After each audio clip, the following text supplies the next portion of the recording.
Hello everyone, my name is Jacob Olakunle Ajomale, a Nigerian. I'm making this video because of the microchip that was forcefully implanted in me by 8 white US Immigration and Custom Enforcement, ICE. Let me start by saying that I admit the fact that I overstayed in America. I traveled in April 1997 and became a permanent resident in 2008, though I went in with a visiting visa, but I got my green card in 2008 February. In between, I used a friend's passport to travel to Nigeria in 2001 because my parents were critically ill, which I know that was wrong. But on getting back, I was not arrested. In 2009 February, I traveled to Nigeria, and on getting back at the BWI, I was arrested by Officer Derek Dawood, and he questioned me about a passport that belongs to Emmanuel Adegoke. I said I wanted to speak with my lawyer. I wasn't going to lie, but at least let me follow the law. I didn't want to make any incriminating statement, but he refused, and he kept me in a very cold room for 9 hours, from 1 p.m. to about 10 p.m. in the evening. As soon as I made the statement at about 10 p.m., he took me straight to DC jail. I was there for 4 months, and my family and friends got me a lawyer, and the lawyer checked my record and said, "Jacob, you never had any criminal record in America. The judge might be lenient on you because you already made an incriminating statement." So I said, "That's okay." So, and the judge gave me 6 months for the offense, and she credited me, the judge by name Justice Ellen Uvel, and she credited me for the 4 months that I spent. She said, "Jacob, in 13 years, never had any criminal record. That they want people like me in US."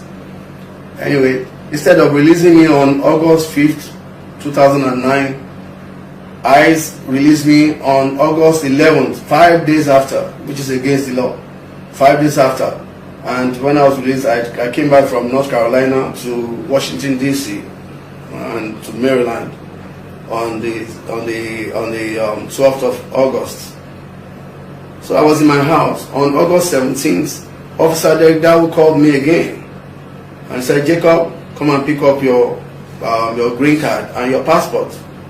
Don't forget, I'm already a permanent resident."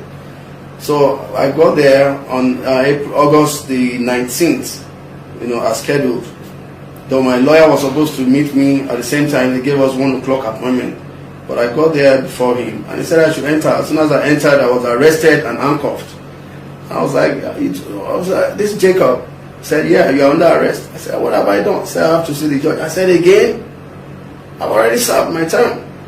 So then they took me to the back of their counter, and about a few minutes after I saw my lawyer coming, I said, Mr. Johnson, come on." I was beckoning on him to come and bail me out.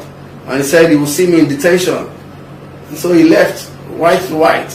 And I was worried.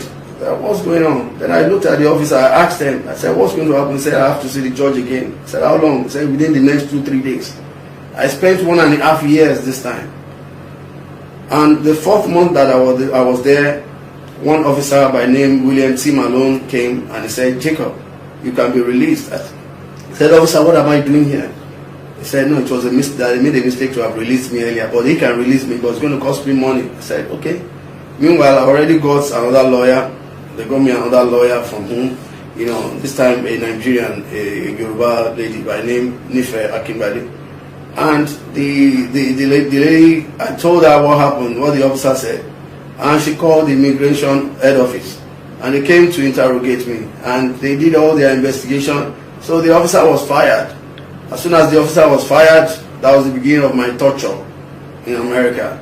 So they started moving me from one detention to the other, and then on December 3rd, 2010, at Frederick Detention Center, I went for a Bible study. Coming back, I just felt something strange in my umbilical cord. And the 2 other inmates that were with me, I showed them. They said, "Oh, Jacob, this is strange." let's go and see the officers on duty. We got there, and the officers told them to step back. As soon as we were at the corridor, they just crushed me to the floor. So 2 officers I saw, suddenly I saw 6 other officers join them, and they pulled out my pants and they inserted something in my anus. I started shouting, but no one could help. Then they moved me to the suicide watch. They lied that I wanted to kill myself. And then from there to one doctor, Andrew, and then he was asking me why 2 + 2. I answered him. From there, I was moved to California. They told me, "Oh, Jacob, pack your stuff. You are going." I thought I was going back. I was coming back to Nigeria. They moved me from Maryland to San Diego in California. I was wondering what's going on. And then this time around, when I got there, I saw the point of registering, and then I saw this guy, a black American. And I told him about my ordeal. I said, "Oh shit, that's a microchip."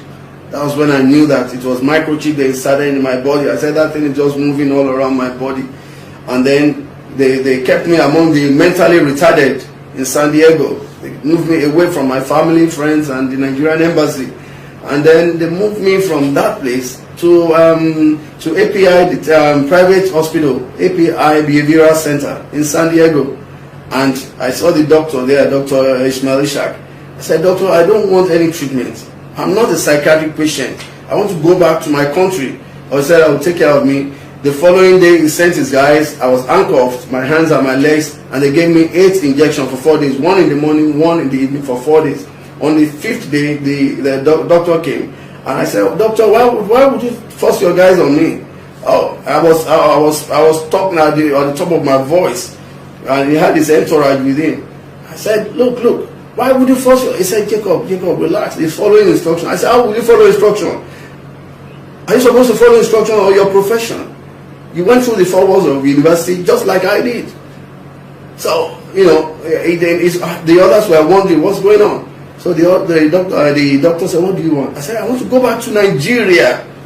And then 2 days after, he said I should pack my stuff, that I was going back to Nigeria. I was very happy. I came on voluntary deportation. And then at the airport, they tried to bypass the scanner and all that. We got to Ghana. And, from Ghana, they refused to show my boarding pass. The lady was asking them, said it got lost in the plane. And she left. The guy said, "Please, on my honor."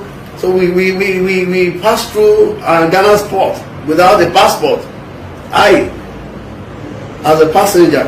Anyway, when we got to Nigeria, I narrated everything to the Nigerian immigration. Then they told me to see the SSS. And from there, they documented everything, said they would get back to me. Until date, I've not had anything. So as soon as I got back to Nigeria, we started my family, we started moving from one diagnosis center to the other. But we couldn't detect this thing because it's hidden from, from Africans, even from black Americans, So, there was a time that some Indians came to Nigeria and, they were able to detect where it is in my body. And that thing is still there till date. And I want this microchip removed from my body. I'm calling on everyone that can be of assistance. Please, America should obey human rights laws. This is an abuse of the highest order. Thank you.